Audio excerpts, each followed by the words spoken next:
Peeñɗi simore 14. ƴewmi jiimi jawgel ngel ina dari dow hayre Siyon ina wondi e yimɓe 144,000 ɓe inde maggel e inde baaba maggel binda e tiiɗe mumen. Daande wayne no ŋuuraango waraango no rigaango mawngo ni iwrimi dow asaman. Daande nde nanmi nde way kono daaɗe wambaaɓe fiyooɓe kolli mumen ni. ɓe ngoni e yimde jimol kesol e yeeso jappeere nde. Tagoje nayi ɗe wonduɗe e hohoɓe ɓe hay gooto waawaano ekkitaade jimol ngol so wonaa yimɓe 144,000 sottanooɓe aduna ɓe ko ɓeen ngoni ɓe tunwinaani koye mumen sabu meeɗaani wondude e rewɓe. ko ɓeen ngoni rewooɓe e jawgel ngel e kala ɗo waawi yahde. ko ɓeen ngoni sottanooɓe e hakkunde yimɓe mbele ina ngona ñaamataari Allah e jawgel ngel. Fenande meeɗaani yaltude e kunuɗe maɓɓe ɓe ngala ella.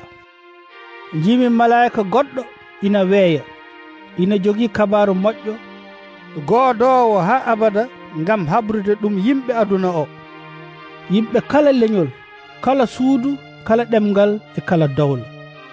o woni e wiide e daande tekkunde, kule Allah mawni non ɗum ngati waktu ñaawoore mum heedi. Cojjaneemo kanko taɗɗo asaman, leydi, geeji e cewle ndiyam o. malayka goɗɗo ɗimmo rewi e makko ina wiya, nde yani Babilon saare mawnde nde yani, saare mandelinirde dowlaaji fof nguleeji fijirde mum nde yani. malayka goɗɗo tataɓo rewi e maɓɓe ina wiya daande tekkunde, kala cujjanɗo barogal ngal ɗennatal mum heɓi jeloode e teende walla e jungo. Kañum ne ma fitina Allah mandelin ɗum, ma joomum siiwanemo e koppu Allah fitina he no sangara mo jillandiraaka ni. Te ma leɓte e nder jeyngol e suufara e yeeso malaikaji ciliɗi ɗi e jawgel ngel. kala cujjanɗo baragal ngal e natal mum keɓɗo jeloode inde maggal ma cuuki leɓte mum ɗumto ha abada te foftotako jamma e ñalaw.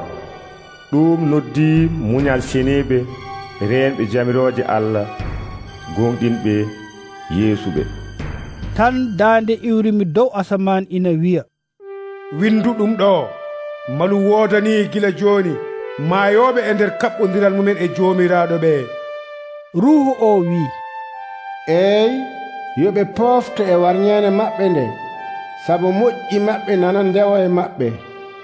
ƴewmi jiimi rulde ranere ko wayno ɓi neɗɗo ni ina jooɗi e dow mayre.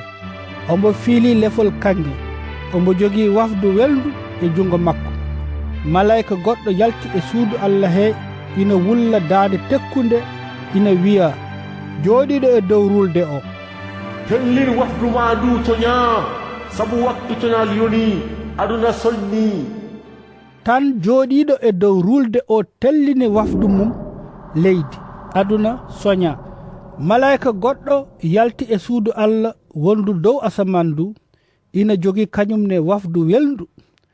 malayka goɗɗo dokkaaɗo jeyngol yalti e sakkorde he woni e wullude daande tekkunde ina wiya jogiiɗo wafdu welndu o, tellin wafdu ma ndu kesa enɗi denerol resen aduna ngol, sabu ngol ɓendi. malayka o tellini wafdu mum leydi heesi enɗi ɗi weddi ɗumen e ɓiɗirde wande fitina Allah mawnde he. resen o ɓiɗa to caggal saare to ƴiƴam yalti e ɓiɗirde he haa heɓi labale pucci ko foti no 1,600 estal.